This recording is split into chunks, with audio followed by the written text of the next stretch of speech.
Hey Internet, it's RJ. Welcome back. Thanks for tuning into this show today. Now today is Sunday, so you know what that means. We're going around the net with all the news you can use in the week that was in credit and finance. So on the docket for today, we have a few stories. Of course, we have American Airlines making a few changes in how you can earn points. We have a Marriott Chase card change, and of course, we have the story of the week, which is Capital One's purchase of Discover Bank. So we'll break all of that down for you. So of course, if that sounds interesting to you, then go ahead, press the subscribe button, and let's get to work. Now, we'll start lead off over the land of American Airlines. American Airlines has launched a few different changes coming this year, so we'll break them all down, but they're still focused on either pushing credit cards or making it a little bit harder to earn points. So here you have it. The changes are going to be as follows. So starting out, earning miles. Effective May 1st of 2024, American is adding new requirements to earn American Airlines Advantage points or miles. For American Airlines flights will have to be booked via specific means. Basically, they want them to be booked directly, but your options would be to book directly with American or an eligible partner airline, book as an AA Advantage business member or corporate traveler with them, or you could also book through a preferred travel agency. No word on who their preferred travel agencies are right now, but with the preferred travel agencies, you can't do basic economy to earn points either.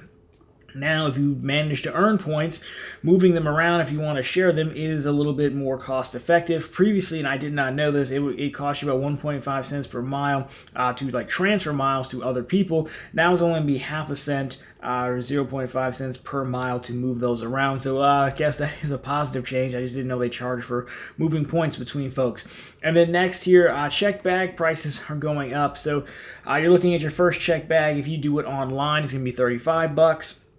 If you choose to do it at the airport, $40, and then your second check bag, whether it's purchased online or at the airport, will be $45. So those are your changes. We snag those for OMAT or 1 mile at a time. Who goes more in depth about them?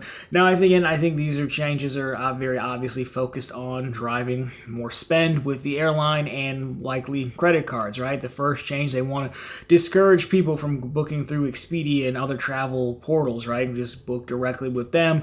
It'll be even interesting to see what kind of travel agencies. I didn't know people were still using those, but you can see it's definitely to bring more of the money in-house and not have to split it between those travel sites and travel portals. And then, of course, sharing points, making it cheaper to share points. Again, it's more of a push to, hey, if you're going to earn points here, that makes more sense. Now you can pool them together amongst family members or something, even easier. And then lastly, the check bag thing, fees going up. I still see that as a push to sell more credit cards. Every airline's entry-level, card, a $95 card, usually the best perk on it is wave check bags. As you can see, 2 flights a year, checking one there, coming and going. The card itself is paid for itself, which is about all those cards are good for, those $95 ones, because again, none of the benefits are really worth it except for the check bag. So why not hike the price up a little bit? Oh, hey, by the way, we still have some American Airlines cards. At this point, I still think they should probably strengthen their partnership with Citi, make Citi a transfer partner, perhaps, if they're looking to get more people to book with them. I know, obviously, again, they have the cards, but I think that would be the next step. But again, not too surprising. We're kind of seeing, I think, a lot of people just consolidating in the space, looking for ways to nickel and dime might be the wrong word, perceived nickel and diming, but again, all to push credit cards, I would say here.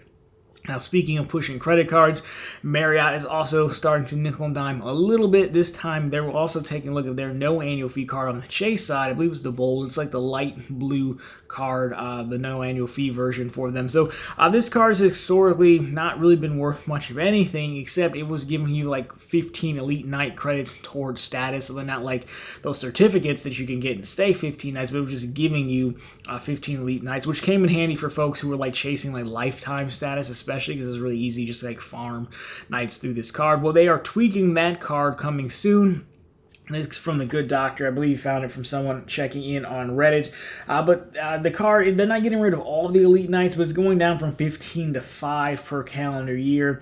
Now, they do have it marked here that they will qualify you for Silver Elite through July 10th of 2024. The new enhancements are coming soon from the screenshot. So they'll probably do something to tweak that. Again, I think it makes sense, again, as we talked about the consolidation, trying to push people farther upstream and sell more credit cards, because there was a play to have this card and never, ever use it, except maybe maybe once per year to keep it active to, again, get the free nights, and maybe you get some of the Amex Marriott cards or the business one as well. Again, the one lane rule keeps you from getting the intro offer on them. I think you can still have Amex and Chase cards. You're just not going to get the intro offer on both of them, but you just keep this one to farm the night, so they're trying to cut down on that.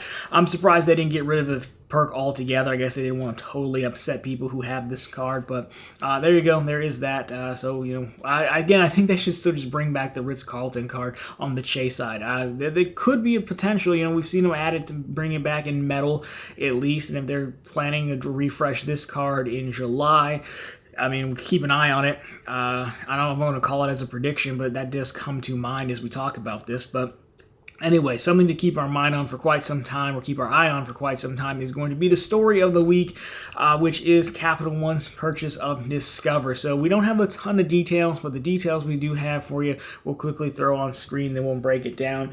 So this came out earlier this Monday in the week, I believe it was.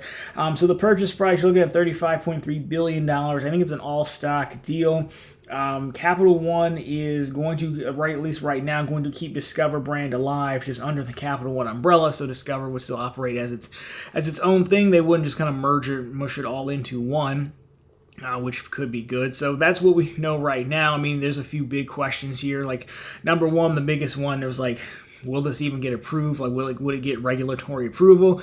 It's entirely possible. They try to wait to push for regulatory approval. These things take a long time to even set up and get structured and everything. So they could wait until early next year, maybe, to even seek approval when they have maybe like an administration that is less anti-merger. The current one seems to be shooting down a decent amount of mergers. But even then, I think Capital One is like 10th largest bank, give or take. Discover's up there as well. I think it has a chance. I mean, if this was like a Chase, Wells Fargo, Citi, Bank of America, like the too big to fails, then I would say no chance at all. But I think it has potential to pass, because they're not too big to fail. They're still sizable, but they're not too big to fail. So I still think it has a chance. But I mean, the bigger question is, like, if you're Capital One, like, why? Sure, I mean, you get a few credit card products, but I believe the bigger gem here is that Discover is its own payment network, and that's really what they'd be after. Of course, the biggest payment networks being Visa, MasterCard, Discover, and American Express. Because, again, the cards themselves that you're inheriting, I mean, Capital One's the king of subprime, so they don't need this Discover secured card. Discover at Miles card is like trash, and then they just have Discover at Cash and then Discover at NHL, which are basically the same thing, just with different logos on them. So, I mean, sure, you widen the customer base, you're going to pick up some deposits. That's a fun thing about bank purchases. Like, yeah, it's $35 billion, but you're also buying a thing that comes with money, so like it's going to automatically make it a little bit more affordable there. But I think the answer is for the payment network. And then that gives you a few different options. If you're Capital One, then, you could look to use everyone's favorite corporate word of synergies or something like that, and move some of the Capital One cards over to the Discover network. I think you'd move everything except for the Venture X and Venture X Business, for those being Visa Infinites, and a lot of those benefits are provided by the network, payment network. Of course, you could also just provide those benefits yourselves, but it might be easier just to outsource them to Visa, and plus Visa is still internationally more widely accepted than Discover, so you probably leave those the same. But the Quicksilver, the Saver, even maybe the Venture card as well. I mean, that card needs a refresh, but things like that you can put on the Discover network. The other real question here is, I see risk requirements, right? Capital One notorious for doing a try-merge credit pool, which you really only see in mortgage products. That's when they pull all three credit agencies, TransUnion, Experian, and Equifax, to get the full picture, because not everyone reports to every agency, so you can see why they would do it in a mortgage where there's $200,000, $300,000, $500,000 on the line. But credit cards, historically, no one else does that but Capital One. I don't really think it's that big of a deal as people make it sound, but I understand that it bothers people. So owning Discover, would you push your underwriting requirements down to Discover, or would you try to move one to be the premium brand and the other to maintain the subprime? That's probably also going to be a little bit hard, because right now you don't think of either one of them as premium. I mean, my biggest knock on Capital One this whole time has been, it's really easy for a Capital One customer to outgrow Capital One. The Venture X help solve for that, yes, but then Capital One's weird customer service and underwriting rules kind of, again, hold you back. You can find just as many videos on this platform, YouTube, about people saying, I got 10 Capital One cards. You can find just as many as people saying, I was only able to get 2 and they capped me and they won't let me product change and all this stuff. So, I still think Capital One still has some work to clean up there, but that is also another option. Like, would you just elevate one brand over the other, move subprime to the other? I don't know if that is a possibility. But I do think it's a bet on the payment network. I think conspiracy theorist-wise, I know there was a bill that got pushed a while back that, the government was going to try to make payment cards have 2 payment networks, so it could be a Visa and a Discover, a Visa and an Amex, but it couldn't be Visa and MasterCard because those are the 2 biggest.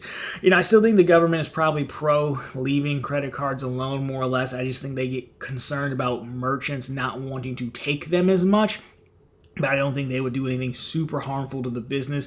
And again, the conspiracy theory is that us all carrying around credit cards is basically us walking around with a tracker of where all of our money's going and making it super easy. So if it ever got way too untenable for these stores to take cards, then they switch to cash, and the government and all their know your customer and anti-money laundering rules and bank secrecy. Yeah, sure. Terrorism, fine. You're just not going to stop those types of professional groups who are doing that. You'll just slow them down, but they really just don't want to let our money get through the cracks. And I think that's why they kind of leave credit cards alone. They know we make a lot of money on credit cards, but they just leave it be because we're making it easier for them to track us. Then they just show up to the bank or the payment processor, subpoena them for the records. They're happy to give them over. Getting subpoenaed always isn't a bad thing.